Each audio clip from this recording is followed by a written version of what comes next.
계시록 1장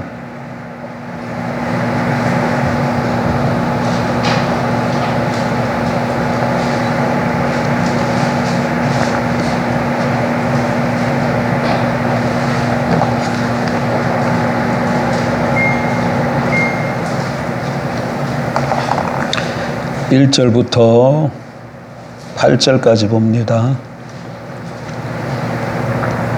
요한계시록 1장 1절부터 8절까지 같이 보십시다. 1절 예수 그리스도의 계시라. 이는 하나님이 그에게 주사 반드시 속히 일어날 일들을 그 종들에게 보이시려고 그의 천사를 그중 요한에게 보내어 알게 하신 것이라.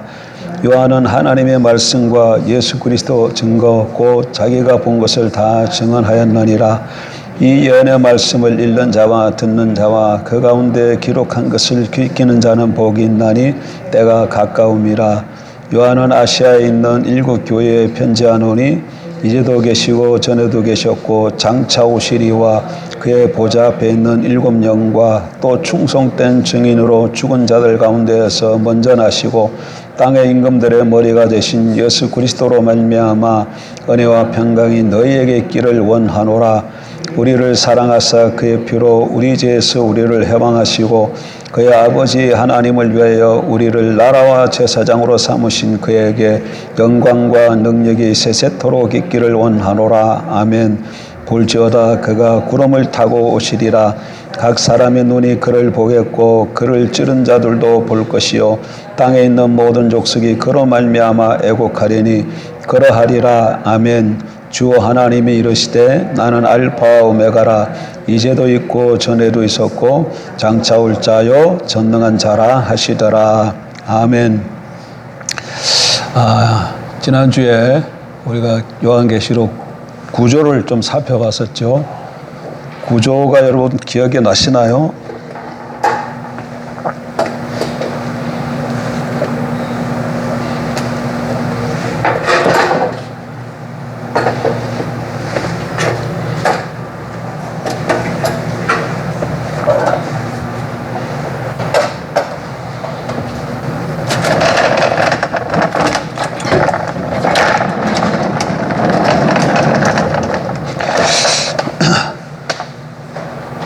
모든 책이 글이 서론, 본론, 결론으로 이렇게 보통 쓰여지잖아요. 그런 것처럼 요한계시록도 그렇게 볼 수가 있습니다. 서론, 그 다음에 본론, 그 다음에 결론. 서론은 1장 1절부터 몇 절까지예요? 8절까지. 그 다음에 본론은 1장 그러니까 9절부터 3장 22절이 아니고 20장 15 이 자꾸 좀 이상하네. 22장 5절까지. 그 다음에 결론은 22장 6절부터 21절까지 이렇게 돼. 그리고 그러니까 본론에는 다시금 이제 1장 9절부터 3장 22절까지. 두 번째는 4장 1절부터 16장 21절까지. 17장 1절부터 20장 15절까지. 21장 1절부터 22장 5절까지. 요렇게 된다. 요렇게. 이렇게. 요거는 교회, 세상, 다시 교회, 세상.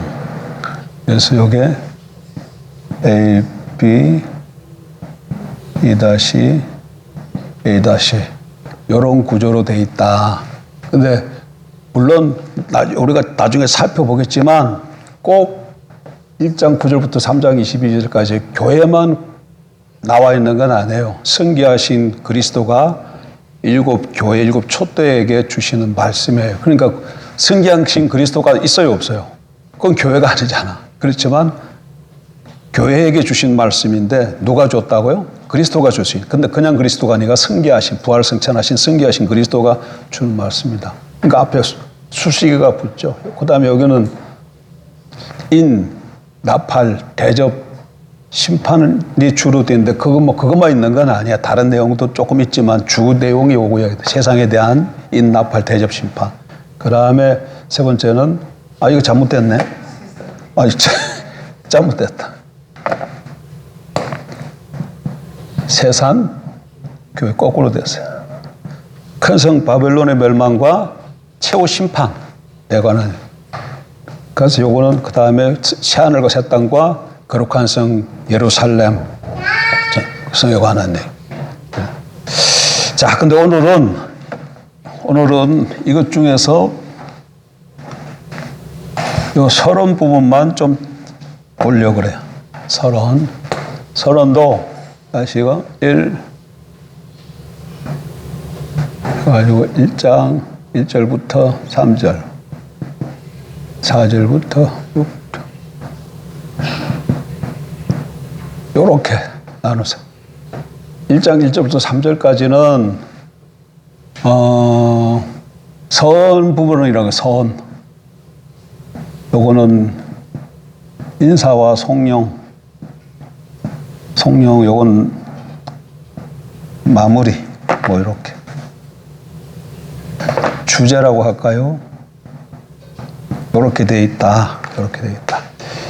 일단 1장 1절부터 3절까지를 보면 요한계시록의 일단 서론 부분은 여러분 다 1장 1절부터 8절까지 되어 있지만 그냥 하나 잊어버리지 말아야 될 거는 요한계시록이 무슨 책인가에 대해서 설명을 해주고 있어. 어디서? 서론 1장 1절부터 8절까지 서론 부분에서 요한계시록이 무슨 책인가에 대해서 말씀해 주고 있다는 거예요. 다른 내용도 있었지만 서론 부분에서 중심적으로 생각해야 될 것은 요한계시록이 무슨 책이냐. 보통 책은 지금 나오는 책들을 보면 제목이 어디에 써 있어요? 표지에 다 써 있잖아요. 표지에.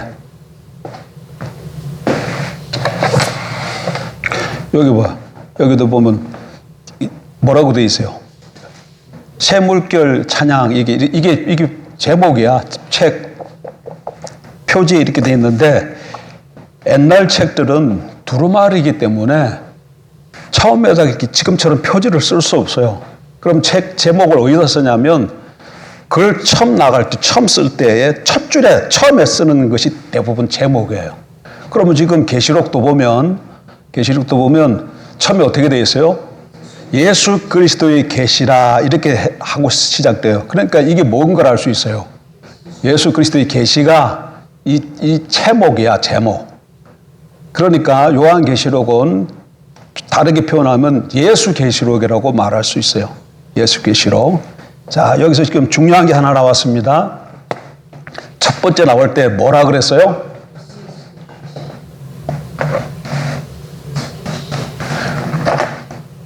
예수 그리스도의 계시라는 말이 나왔어.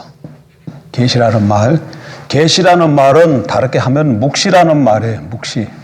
그러니까 이 요한계시록이 어떤 성격의 책이냐면 묵시적인 책이라는 걸 알아야 돼요. 뭐라고요? 서론 부분에서 제일 핵심적으로 기억해야 될 게 요한계시록이 무슨 책이냐는 걸 가르쳐 준다 그랬죠. 일단 하나 나왔던 어떤 성격의 책이다? 묵시적인 책이야. 묵시라는 것은 어떤 서론, 본론, 결론이라든 이런 스토리를 가지고 있는데 이원론과 결정론으로 이루어진 비주류 문학이에요. 그러니까 이원론이라는 것은 선악 구도를 가지고 있는 거야. 그런데 결정론이라는 것은 결국엔 누가 이긴다는 거야?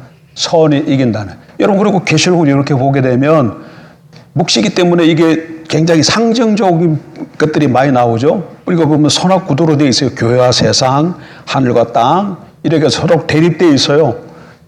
저기 12장 보게 되면은 용이 예수님이 탄생하는 걸, 교회가 예수님이 탄생할 것을 기다렸다가 삼키려고 하다가 땅이 데리고 올라가 버리죠. 이런 구도로 돼 있다고. 이런 구도로. 그러니까 그렇게 쓰여진 것이 뭐다? 묵시야, 묵시. 그러니까 계시록에는 뭐가 많이 있다는 걸 알 수 있어요. 상징이 많이 있다는 걸 알 수 있어요. 그러니까 계시록을 읽을 때 글자 문자적으로 읽으면 안 돼. 왜? 요한계시록이 어떤 책이기 때문에? 묵시적인 책이기 때문에. 그런데 그다음에 여기 보게 되면 1절부터 3절까지 보면 이 요한계시록이 어떻게 요한이 그 계시를 받는 그 과정을 쭉 설명하고 있어요.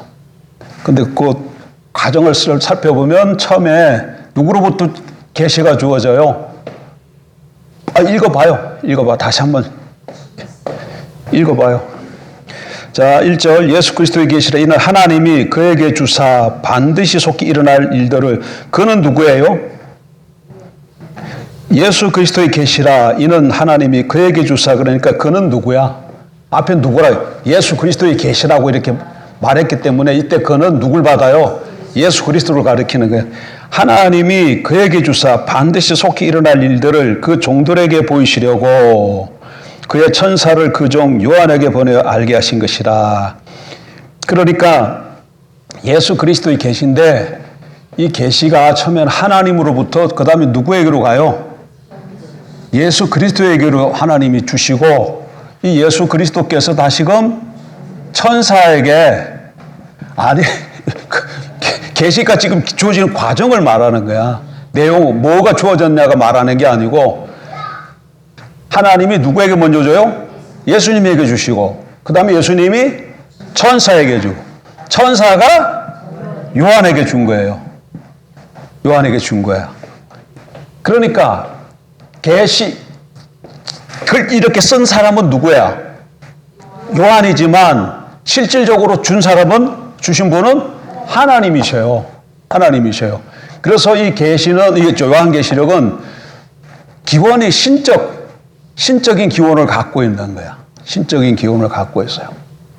이걸 봐서 그러니까 다른 성경도 마찬가지지만 특별히 요한계시록은 보여주는 그대로 사람이 쓴 책인. 그래서 보통 이 요한을 보통 우리 뭐라 그래요? 아니. 성경책을 기록한 사람을 뭐라 그래요? 보통 교회에서는 저자라는 말을 잘 안 써. 기자라는 말을 써. 기자라는 말. 기자라는 말은 기록자라는 얘기야. 기자. 신문 기자 할 때 그 신문 기자가 신문 기사 쓸 때 쥐가 막 창작해서 쓰는 거 아니잖아요. 자기가 보고 듣고 이런 것을 잘 사실적으로 이렇게 하는 것처럼 성경도 자기가 막 창작해서 쓰는 게 아니라 하나님이 주신 계시를 영감을 받아가지고 감동되어서 이렇게 쓴 것이에요. 그래서 저자라고 안 쓰고 기자라는 말을 쓰는 거예요. 기자라는 말. 그러니까 요한이 요한계시록을 썼지만 그러나 누가 감동시켜 주신 것이다? 하나님께서 주신 것이다. 그래서 하나님의 말씀인가 동시에 사람의 말이라고 그렇게 표현할 수 있죠. 그러면 요한계시록이 내용은 뭐냐? 내용은 뭐라고 돼 있어요? 반드시 속히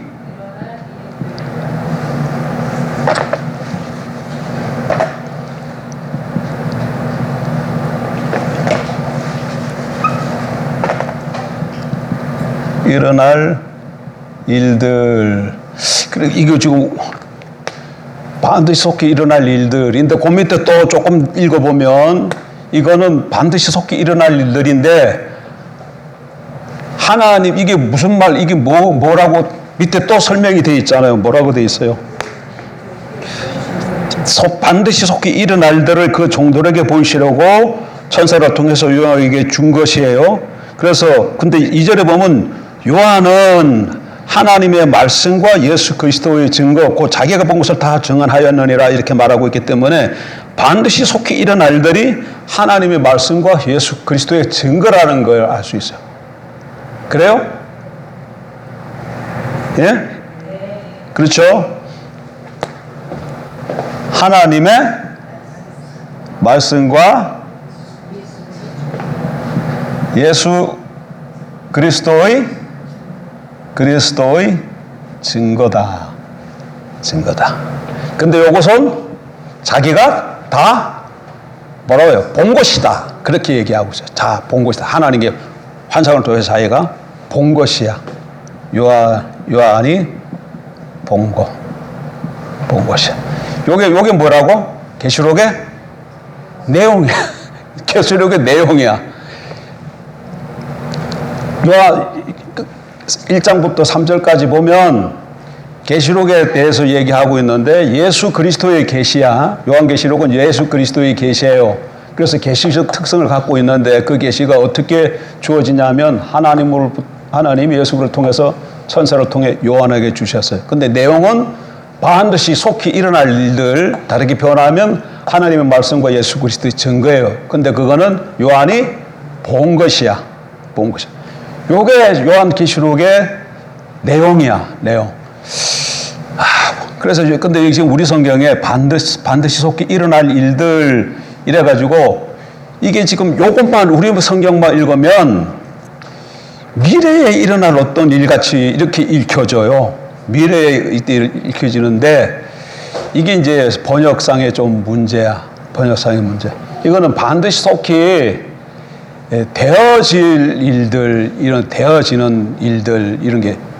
예를 들면, 여러분 보세요. 성경 보게 되면 예수님이 이렇게 이제 가이사랴 빌립보에서 자기가 제사장들과 서기관들과 이렇게 고난을 받고 죽고 3일 만에 부활할 것을 얘기하잖아요. 근데 그것은 하나님의 뜻으로 인해서 반드시 되어질 일이야. 반드시 되어질 일.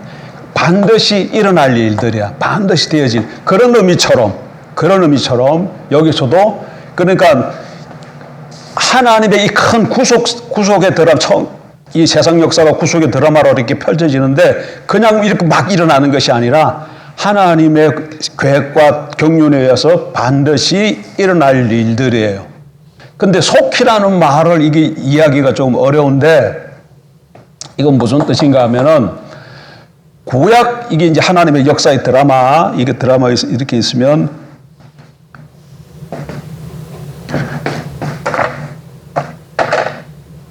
태초 다니엘서를 찾아봐야 되려나. 다니엘서 보면 하나님이 느부갓네살 왕에게 꿈을 하나 보여주잖아요. 큰 두라 평지에 큰 신상이 세워지는 신상을 보게 하잖아요. 환상 가운데 꿈에. 그러다 그게 나중에 떠인 돌이 와서 쳐서 다 물어버려요. 돌이 이렇게 쌓이잖아요. 근데 그 본문에 가면 이 꿈을 꾸고 나서 이게 뭔 뜻인가 징조가 있는데 이게 뭔지 몰라고 그 나라의 술객들 박사들 다 물어보죠. 모르잖아. 근데 다니엘이 와서 그걸 이제 해석을 해줘. 다니엘도 그냥 깨달은 게 아니고 하나님이 그 꿈을 다시금 보여주고 해석시켜 주네. 그런데 거기 본문에 가서 보면 왕이 받은 그것은 후일에 될 일을 후일에 하나님께서 이루실 일을 미리 보여주신 것이다. 그렇게 얘기를 해요. 그럼 다니엘은 지금 한 이쯤에 산다 그래요. 이쯤에. 그러니까 다니엘 후일이라 그러니까 이쯤에서 일어날 일을 지금 하나님이 다니엘에게 여기서 보여줬으니까 이거는 뭐예요? 후일에 일어날 일이잖아. 하나님이 반드시 일어날 일인데 반드시 행하실 일인데 다니엘의 시점에서 보면 그게 언제쯤이다고 한 이쯤에서 일어날 일이니까 뭐라고 표현을 해요? 후일에 될 일이다 이렇게 표현을 해요. 그런데 이 일이 다니엘이 본 그 후일이 여기 사는 사람에게서는 무슨 일이 되겠어요? 현재가 되지는 거냐? 그럼 여기서 사는 사람들은 속히가 되는 거예요. 속히 일어날 일이 되어지는 거예요. 그러니까 그런 의미예요. 그러니까 구속의 드라마에서 구속의 드라마여서 지금 속히 되어져 이것은 지금 이게 이제 후일이라면 이게 어디서부터 성취되냐면 예수 그리스도로부터 성취되어지는데 약속과 성취가 되어지는데 지금 요한은 지금 어디 시대 사람이야? 예수님 오신 이후의 사람이기 때문에 하나님이 하시는 일, 여기서는 후일이라지만 여기서는 지금 당대의 그런 일이 일이기 때문에 요 말이 요로 바뀐 것 뿐이에요. 그러니까 요거 반드시 속히 일어난다고 했을 때 이거는 그냥 지금 당장 내일이라는 그런 의미가 아니라 이런 구속 드라마 가운데에서 일어날 일, 그런 의미라는 것을 알아야 돼. 어쨌든 그런 거 다 몰라도 그런 거 복잡하고 어려워요. 복잡하고 어렵고 자, 우선 이 정도 하고 그 다음에 1장 사르트 6절은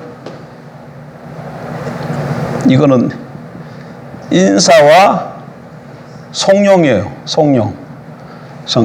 근데 자 보세요. 다시 4절, 3절. 아니 하나 빼졌다. 하나 뺐다 여기서. 이런 특성을 가지고 있는 계시록의 말씀인데 여기 보게 되면 이 예언의 말씀과 3절에 보면 뭐라고 되어 있어요?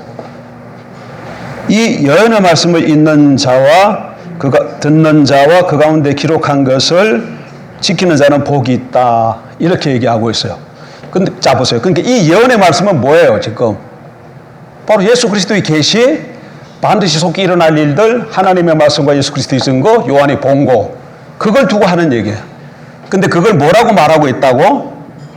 예언의 말씀이라고 얘기해서. 그러니까 요한계시록은 아까 저게 어떤 책이냐? 계시, 묵시예요. 그리고 또 하나 요한계시록은 어떤 책이냐? 예언이야, 예언이에요. 요한계시록은 어떤 성격의 책이라고요? 묵시적인 책이고 예언적인 책입니다. 그런데 여기 보면 이 말씀은 특성은 말하고 듣고 지키는 자에게 복이 되는 말씀이야. 복이 되는. 그런데 읽고 듣고 말하는 자, 말하고 듣고 지키는 자가 복이 되는 말씀이에요. 근데 말한다 그럴 때, 맞나?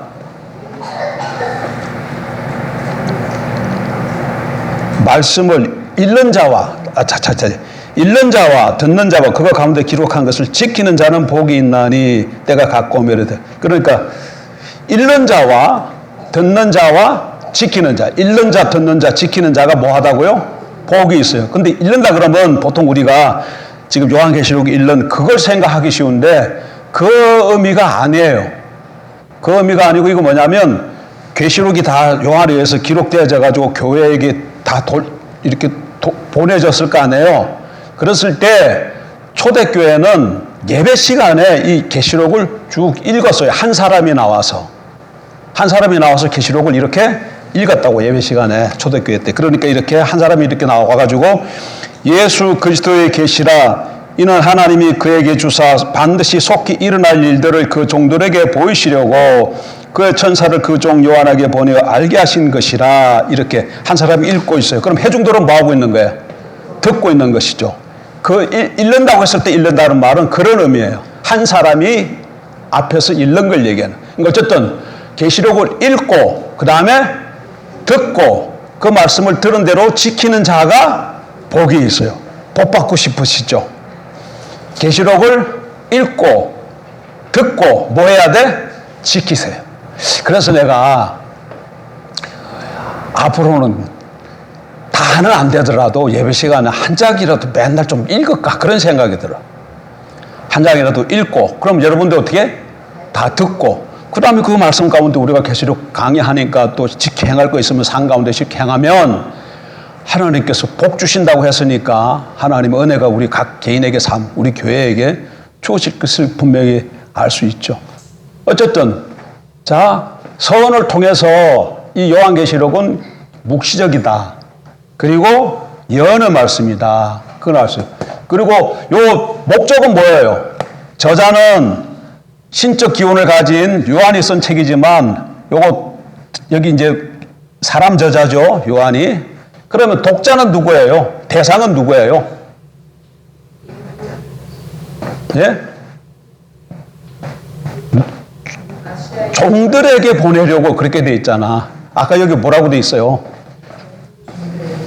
종들에게 보이시려고, 반드시 속히 일어날 일들을 그 종들에게 보이시려고 이렇게 되잖아. 그러니까 누가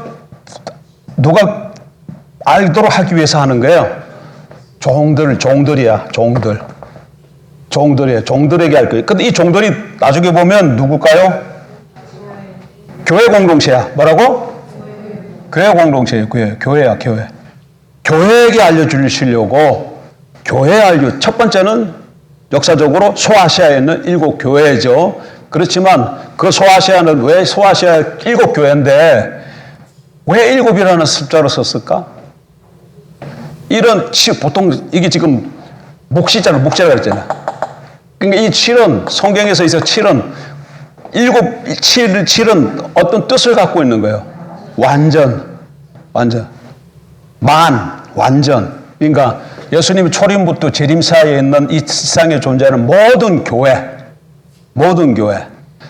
역사적으로는 소아시아에 있는 7교회인과 동시에 7이 의미하는 것이 초림과 재림 사이에 이 땅에 존재하는 모든 교회.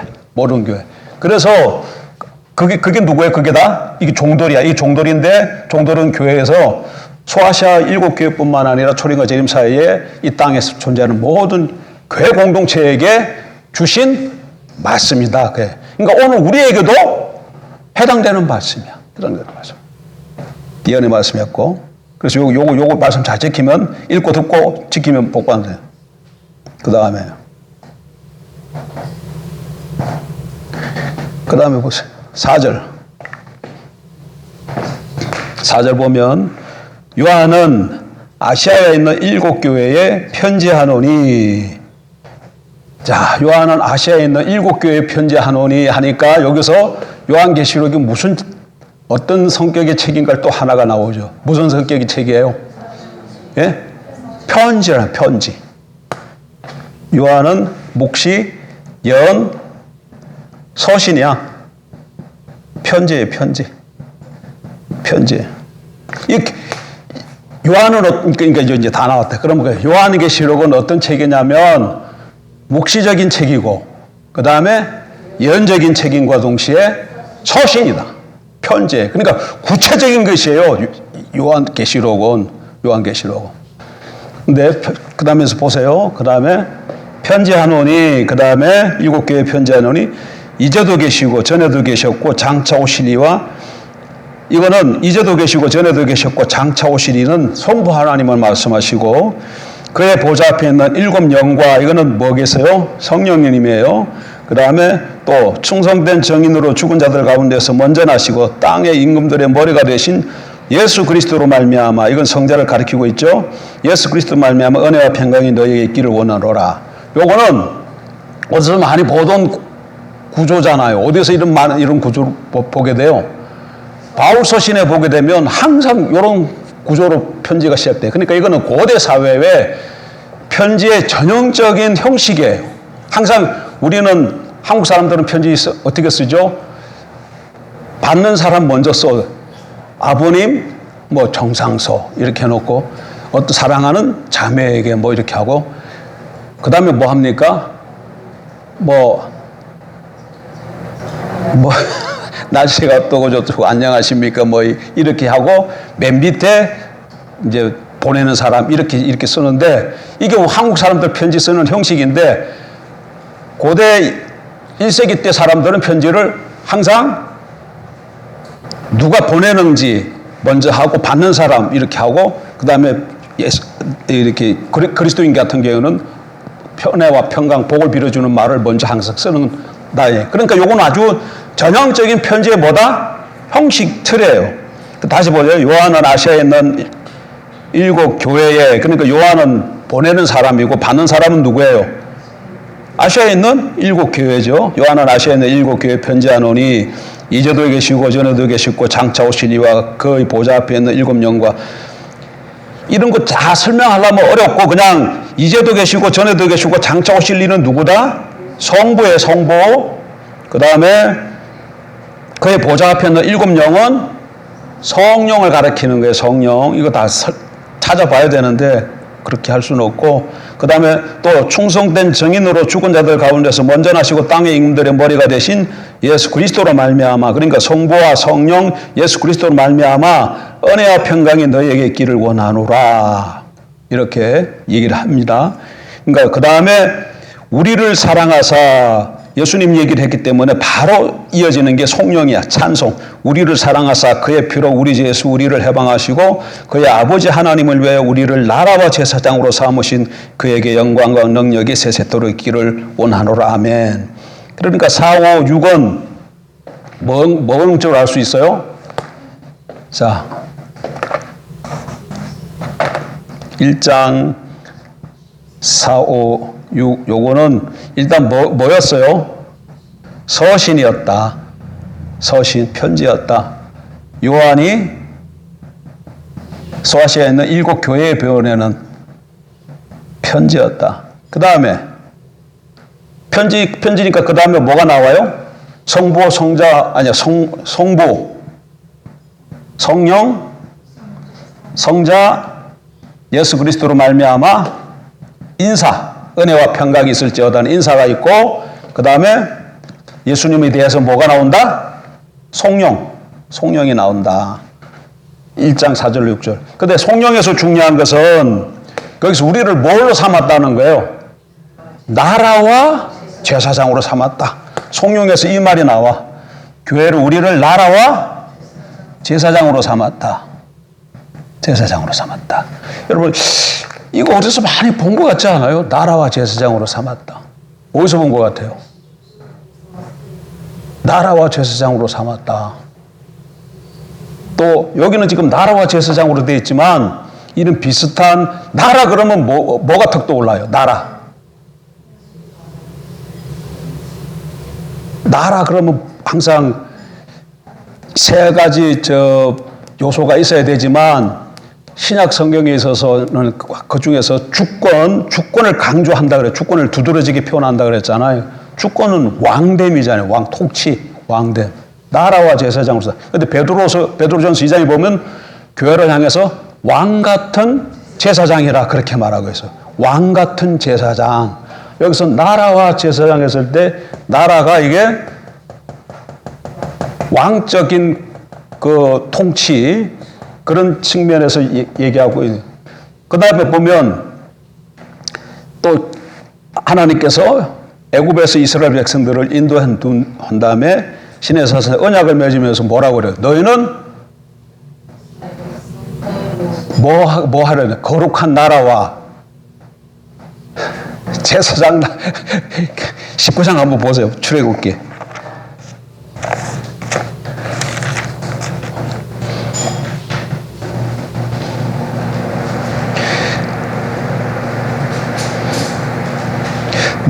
너희는 모든 민족 중에서 내 소유가 되겠고 너희가 내게 대해 제사장 나라가 되며, 이렇게 여기서 말하고, 여기도 제사장 나라가 되며 거룩한 백성이 되리라, 이렇게. 출애굽 19장에서는 제사장 나라라고 이렇게 되어 있어요. 그런데 다시금 에덴 동산에서 아담과 하와의 모습을 한번 봐봐. 아담과 하와의 모습을 보면 하나님이 아담에게 생육하고 번성하여 땅을 전복하고 모든 생물을 다스리라, 이렇게 말씀하셔요. 그건 뭐예요? 왕적 권세를 준 거야. 왕적 권세. 근데 그뿐만 아니라 에덴 동산을 지키고 경작하고 지키라, 그런 말씀도 또 주잖아. 창세기 2장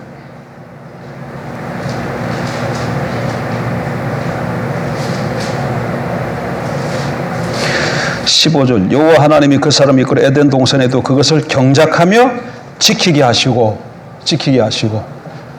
경작하고 지키게 하셨다.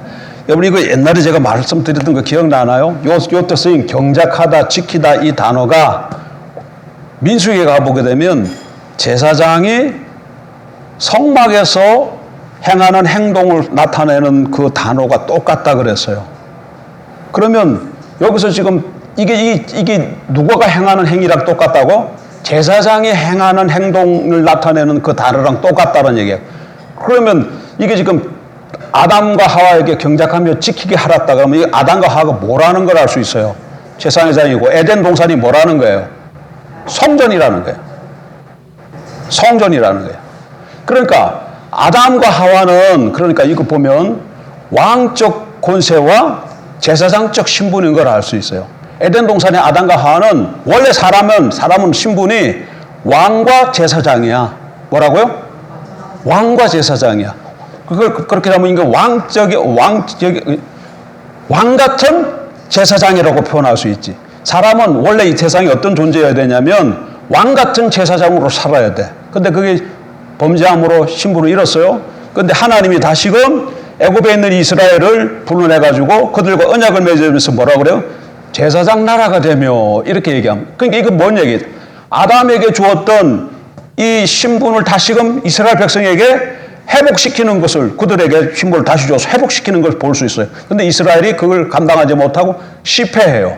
그런데 이걸 예수 그리스도가 오셔가지고 십자가에 죽고 부활하시면 그것을 완성하시고 교회에게 그걸 다시금 교회 예수 그리스도 믿는 자들에게는 그래서 동일한 이런 왕 같은 제사장의 신분이 우리에게 주어지는 거예요. 이런 걸 쭉 보게 되면 여기서 그러니까 나라와 제사장을 삼으셨다 이 말이 무슨 의미인 것을 알 수 있어요. 나라와 제사장을 삼으셨다는 것은 바로 에덴 동산에 있는 아담과 하와에게 주어졌던 그 지위와 신분을 예수 그리스도를 통해서 교회에게 주어진 것이에요. 교회에게 주어진 거예요. 교회에게 주. 그 정도 알고 그 다음에 세 번째로 1장 7, 8절이죠. 여기 조금 7절 한번 보세요. 7절. 7절은 볼지어다 보라. 그가 구름을 타고 오시리라. 각 사람의 눈이 그를 보겠고 그를 찌른 자들도 볼 것이요 땅에 있는 모든 족속이 그로 말미암아 애곡하리니 그러하리라. 아멘. 이것만 보면 여러분 그가 구름을 타고 오시리라. 오시리라 이렇게 돼 가지고 우리 한글 성경을 보면 오시리라가 어떤 시제예요, 지금? 오시리라 이렇게 돼 있어. 그리고 밑에 또 이렇게 돼 있죠. 볼 것이다. 이렇게 돼 있잖아요.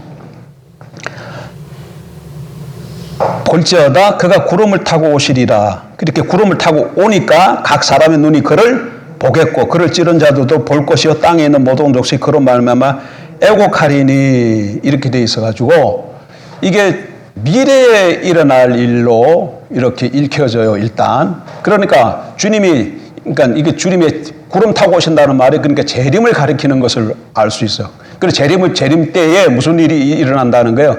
그를 찌른 자들. 그러니까 예수 그리스도를 실질적으로 찌르고 그 반대편에 있던 대적하는 모든 사람들이 예수님이 다시 오시니까 그들이 받을 심판 때문에 애통해야 하는, 애곡하는 그런 모습으로 읽을 수도 있고, 그렇게도 읽을 수도 있고, 이해할 수도 있고, 근데 원래 요한계시록 쓰여진 대로 보면, 구름 타고 오시리라 했을 때, 오시리라가 미래형이 아니고 현재형이야.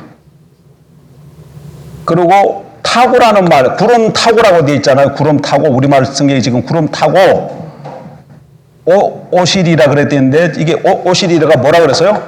현재형이라 그러니까 오신다잖아. 오신다. 근데 요 타고도 우리말로 타고라고 번역했는데 요거는 함께라는 말이야. 원래 그 구름과 함께 오신다는 뜻이야.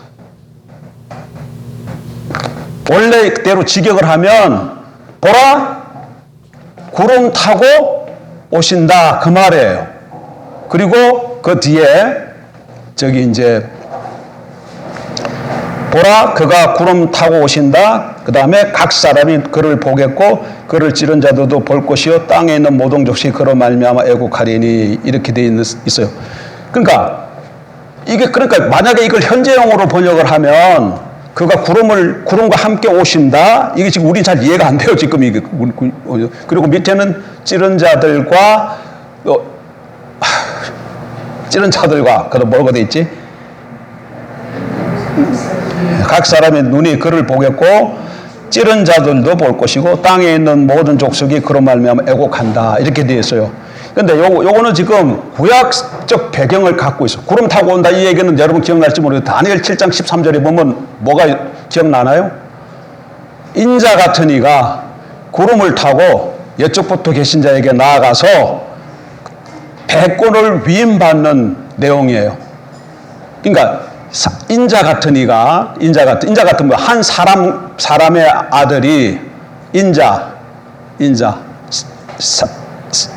사람 인자 아들 자자 사람의 아들 한 사람의 아들이 구름을 타고 예쪽부터 계신 이걸 하나님이죠. 하나님께 나아가서 나라와 권세를 받아요. 그게 다니엘 7장에 나오는 환상이야. 거기에 구름 타고 나와. 거기에 구름 타고 나오는 그런 장면이고 그 다음에 찌른 자들이 애곡하고 이거는 스가랴 12장을 한번 보세요.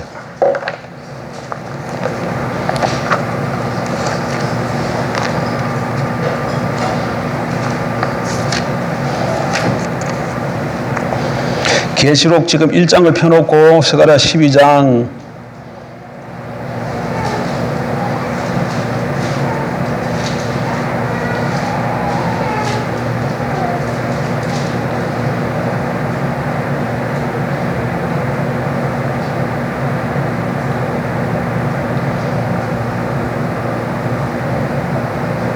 (10절) 한번 보세요.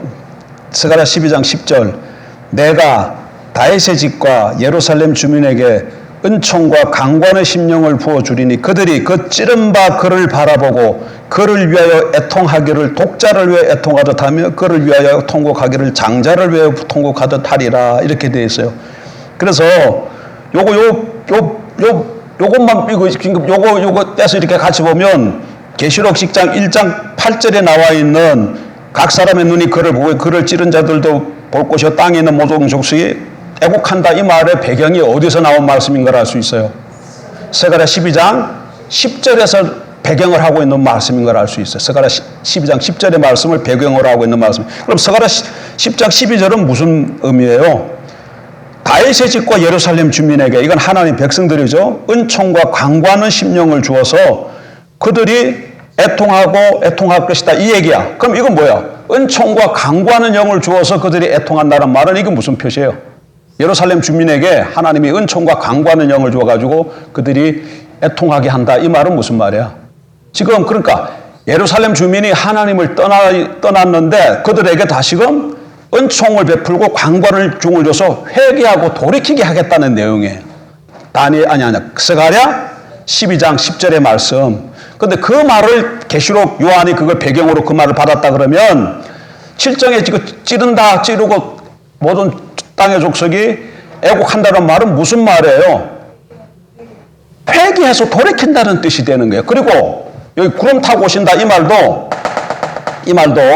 구름 타고 오신다는 이 말도 다니엘 나간 거 본 거 다 보자 그냥. 다니엘 7장을 한번 가보세요.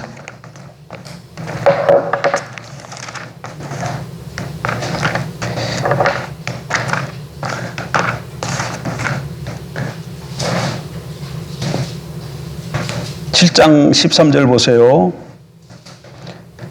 다니엘 7장 13절 내가 또 밤 한상 중에 보니 찾았습니까? 내가 또 밤 한상 중에 보니 인자 같은 이가 하늘 구름을 타고 와서 이 구름 타고 나타나죠. 이쪽부터 항상 계신에게 나아가 이쪽부터 항상 계시니 하나님 나아가 그 앞으로 인도되며 그에게는 누구예요? 인자 같으니 구름 타고 오는 인자 같으니가 그에게죠. 그에게 권세와 영광과 나라를 주고 모든 백성과 나라들과 다른 어른 말한 모든 자들이 그를 섬기게 하였으니 그의 권세는 소멸되지 아니한 영원한 권세 그 나라는 멸망하지 아니할 것이니라. 그러니까 인자 같은 이가 구름을 타고 하나님 앞에 나아가서 하나님의 그 권세 대권을 위임받는 장면이에요. 그러니까 이 권세가 누구에게 주어졌어요? 구름 타고 온 인자 같은 이에게 주어졌어요. 그런데 18절에 가서 봐. 18절 지극히 높으신 이의 성도들이 나라를 얻으리니 그 누림이 영원하고 영원하고 영원이라. 18절에는 이게 나라가 누구한테 주어져요? 성도들한테 주어져요. 그래서 그 나라가 영원하리라 이렇게 되어 있어요. 아까 이게 7장 14절에도 영원한 권세 그 나라는 멸망하지 아니라 해라. 그래서 그러니까 이게 무슨 말인가 하면 구름 타고 오신 인자 같은 이에게 나라가 맡겨졌는데 13절에는 18절에는 그게 모든 성도에게 주어졌다고 또 표현하고 있어요. 그러니까 이게 인자 같은 구름 타고 온 인자 같은 이가 누구라는 걸 알 수 있어. 성도들을 대표하는 자라는 걸 알 수 있는 거야. 같은 거래, 같은 거야. 그러니까 인자 같은 이가 모든 성도의 누구예요? 대표예요. 그래서 그에게 주어진 것이나 그에게 주어진 것이 그 모든 성도들에게 주어진 것이. 그럼 이건 뭘 말하는 거야? 성도들이 회복될 것을 말하는 거예요. 구름 타고 와셨다. 구름 타고. 그러니까 구름과 함께 오시는데 그 강눈들이 찌른 자들과 함께 모든 땅의 족속들이 보고 애곡한다. 이 얘기는 그러니까 다니엘 7장 말씀하고 스가랴 12장 말씀을 배경으로 해서 읽어보면 하나님의 백성들이 회복될 것을 말하고 현재적인 사건이야 이거는. 그래서 그러니까 이게 지금 두 가지로 다 해석할 수 있어요. 그거는 마지막 때 주님이 재림하셔서 심판하실 것 때문에 온 땅에 있는 족속들이 애곡한다, 슬퍼하고 운다는 것으로 볼 수도 있고, 또 하나는 뭐예요? 지금 예수 그리스도가 승계하셨기 때문에 그로 말미암아 교회가 회복돼서 구원받는다는 것을 나타내기도 한다. 두 가지를 다 얘기하는 거예요. 두 가지를 다 의미하고 있는 거예요. 그러니까 이 7절 말씀은 요한계시록의 주제라고 말할 수 있어요. 구원과 심판. 요한계시록은 우리가 지난주 살펴봤지만 뭐예요? 세상이 망하고 교회가 승리한다. 세상 나라가 망하고 하나님 나라가 세워진다는 말씀이잖아요. 그러니까 당연히 세상은 심판받고 교회는 회복되어질 것을, 그 말을 1장 7절 한 말씀으로 표현하고 있다는 거죠. 그런데 그걸 어떻게 확실하게 알 수 있느냐? 8절에 하나님이 확정시켜줘. 8절에 다시금 계시록 1장 8절 주 하나님이 이르시되 나는 알파 오메가라 이제도 있고 전에도 있었고 장차 올 자요 전능한 자라 하시니라. 알파 오메가는 뭐예요? 알파 오메가는 이거예요. 알파와 오메가, 이건 대문자고 소문자는 이게요. 이거는 뭐냐면 영어 첫 글자, 영어 첫 알파벳이 뭐예요? A잖아요. A. 마지막은 Z잖아요. 영어는 알파벳이 A와 Z잖아요. 헬라어는 알파벳이 제일 첫 자가 알파가 제일 끝자가 오메가야. 오메가. 그러니까 처음과 끝이라는 거예요. 처음과 끝이라는 거. 알파 오메가는 처음과 끝이라는 의미예요. 그러니까 하나님이 말했을 때 나는 알파와 오메가요. 그 다음에 뭐라고 있어요? 아니, 과거에도 있었고 현재도 있고 장차 오실 이요 전능자라 이렇게 얘기하니까 처음과 끝을 이렇게 자기가 역사하시는 분, 주관하시는 분, 하나님이 어떤 분이냐? 알파 오메가시다. 처음과 끝을 주관하시는, 땅에 존재하는 모든 세력을 통제하시는 분이 있다는 것을 나타내요. 그러니까 왜 그런 말씀을 하시냐면 7절에서 뭘 말씀하셨어요? 7절에서 성도들의 이 세상에 대한 심판과 성도들의 구원에 대해서 말씀하셨는데 왜 그렇게 했느냐? 하나님이 어떤 분이시기 때문에 처음과 알파 오메가 되시는 역사를 주관하시는 분이시기 때문에 그런 일을 수 있는 거죠. 알파 오메가 되신 하나님인 것을 보여주심으로 확정을 시켜주시는 거예요. 자, 요게 이제 우리가 서론 부분인데 이걸 다 머리에 다 넣을 수는 없어요. 뭐만 기억하면 되냐? 여기서 요한계시록은 어떤 책이냐? 묵시다. 뭐라고요? 예수 그리스도의 계시라. 예수 그리스도의 묵시다. 그 다음에 이 예언의 말씀과 했어서 그 다음에 뭐라고요?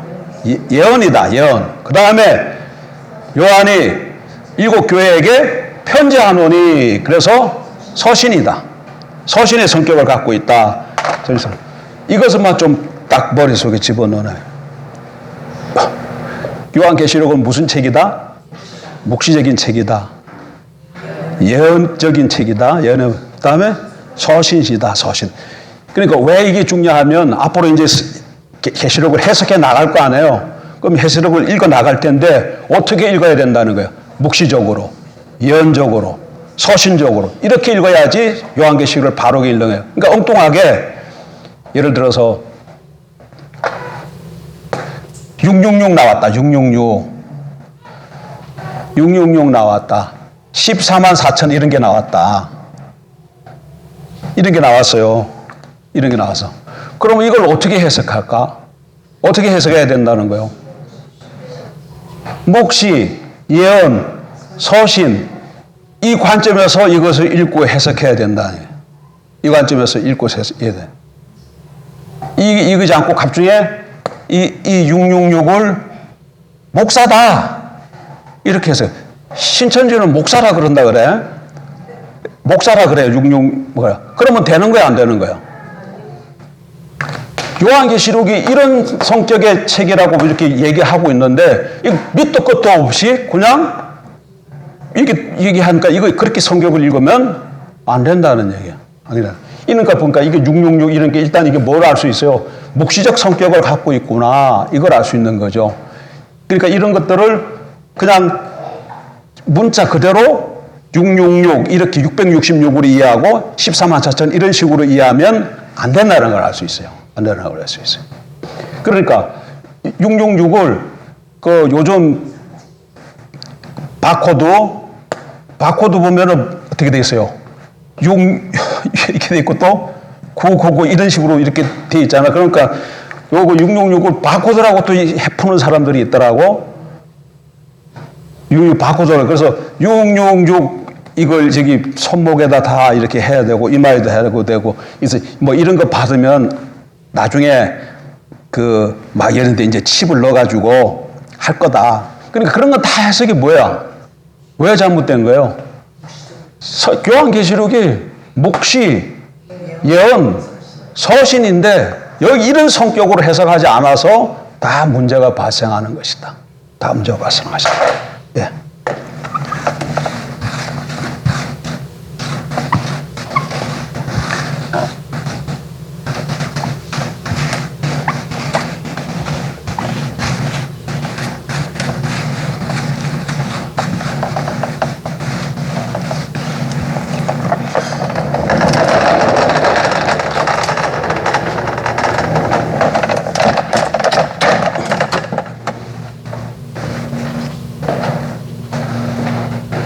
오늘 읽은 본문에서 기억해야 되는 것은 하나님은 알파 오메가 되시는 전능하신 하나님. 그러니까 우리가 섬기는 하나님이 세상 역사를 뭐 한다는 거예요? 다스리고 주관하신다는 거예요. 근데 1세기 때 요한 시대 때 살던 초기 그리스도인들은 눈에는 지금 어떻게 보여요? 교회는 아주 미미해요. 숫자도 많지도 못하고 또 예수 믿으면 어떻게 돼요? 많은 핍박과 환난이 있어요. 예수 믿는다고 말할 수가 없어.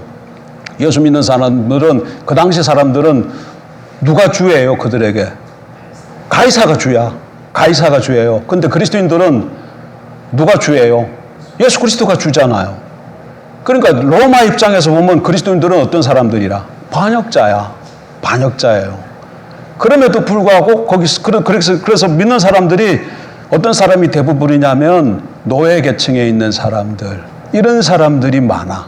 이런 사람이 많아. 그러니까 미미해. 그러니까 보니까 야, 우리가 예수님이 부활 승천하셨고 막 이렇게 알파 오메가로 하시는데 지금 세상 역사는 돌아가는 거 보면 로마의 황제가 지고 흔드는 것 같아. 낙심될 만하잖아요. 그러나 성경이 뭐라고 말한다? 아니다. 로마의 가이사가 아니라 누가? 우리 나를 위해 십자가에 죽고 3일 만에 부활하셔 승리하신 아버지 보좌에 우편에 계신 예수 그리스도가 역사를 주관하고 계신다. 낙심하지 말고 내 신앙을 끝까지 지키고 있어라. 흔들리지 말아라. 끝까지 네가 받은 복음에 굳게 서 있어라. 그러면 내가 생명의 멸류관을 얻으리라. 네가 승리하리라. 이 격려하는 말씀이 계시록이에요. 오늘날도 마찬가지입니다. 오늘날도 보게 되면은 이 세상 누가 흔들고 누가 주관하는 것 같아요. 우리 같이 뭐 너무나 뭐 가진 것도 없고 이리 하니까 세상에 잘난 사람들이 막 하는 것 같아. 잘난. 이북에 있는 사람은 김정은이가 지구 흔드는 것 같고 대한민국 자본주의 사회니까 돈 많은 사람이 다 흔드는 것 같은데 뭐라고 말한다고 성경은? 아니다. 예수 그리스도가 역사의 주관자이시다. 아무리 돈 많은 사람이 권세를 갖고 흔드는 것 같아도 그 사람도 아니고 세상에 권세를 가지고 있는 대통령도 아니고 주님이 우리가 주라고 고백하는 그분이 역사의 주관자이시다. 그리고 우리를 뭘로 불렀다? 나라와 제사장으로 부르셨다.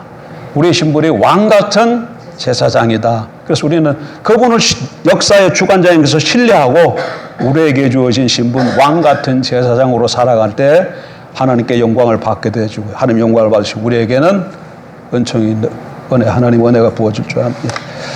좋으신